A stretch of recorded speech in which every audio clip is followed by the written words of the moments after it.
शिरबावी पाणीपुरवठा योजना कायमस्वरूपी महाराष्ट्र जीवन प्राधिकरणाला चालवण्यासाठी देण्याचा निर्णय होणार।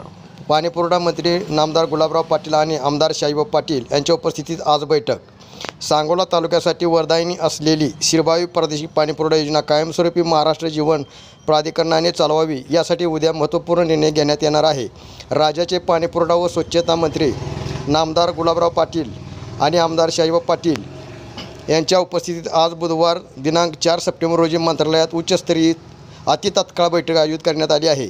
महाराष्ट्र जीवन प्राधिकरणाची शिरबावीसह 82 शिरबावी प्रादेशिक नळ पाणीपुरवठा योजना सन 2030 सालापर्यंतची सांगोला तालुक्याची लोकसंख्या गृहीत धरून दररोज 22 MLD पाणीपुरवठा करण्याची क्षमता असलेली 534 किमीची 99 कोटी 2 लाख रुपये सुधारित खर्चाची योजना पूर्णत्वास आली।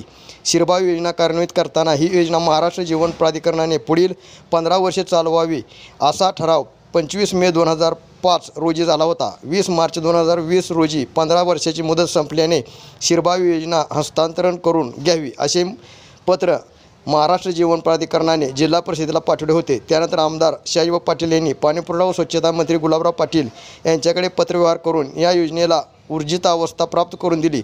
तसेच या योजनेच्या नूतनीकरणासाठी 300 कोटी रुपयाचा निधी उपलब्ध करून केला असून सदर योजनेचे काम अंतिम टप्प्यावर आहे। सांगोला तालुक्यासाठी वरदायिनी असलेल्या शिरबावी प्रादेशिक पाणीपुरवठा योजना महाराष्ट्र जीवन प्राधिकरण यांच्याकडून कायमस्वरूपी चालवण्यासाठी राज्याचे पाणीपुरवठा व स्वच्छता मंत्री गुलाबराव पाटील आणि आमदार शाहीबाब पाटील यांच्या उपस्थितीत आज बुधवार दिनांक 4 सप्टेंबर रोजी मंत्रालयात उच्चस्तरीय अतितात्काळ बैठक आयोजित करण्यात आली आहे। या बैठकीला पाणीपुरवठा व स्वच्छता विभागाचे प्रधान सचिव, महाराष्ट्र जीवन प्राधिकरणाचे सदस्य सचिव, जल जीवन मिशनचे मिशन संचालक, महाराष्ट्र जीवन प्राधिकरणाचे मुख्य अभियंता, सोलापूर जिल्हा परिषदेचे मुख्य कार्यकारी अधिकारी, महाराष्ट्र जीवन प्राधिकरणाचे अधीक्षक अभियंता, महाराष्ट्र जीवन प्राधिकरणाचे कार्यकारी अभियंता, जिल्हा परिषद ग्रामीण पाणीपुरवठा विभागाचे कार्यकारी अभियंता उपस्थित राहणार आहेत।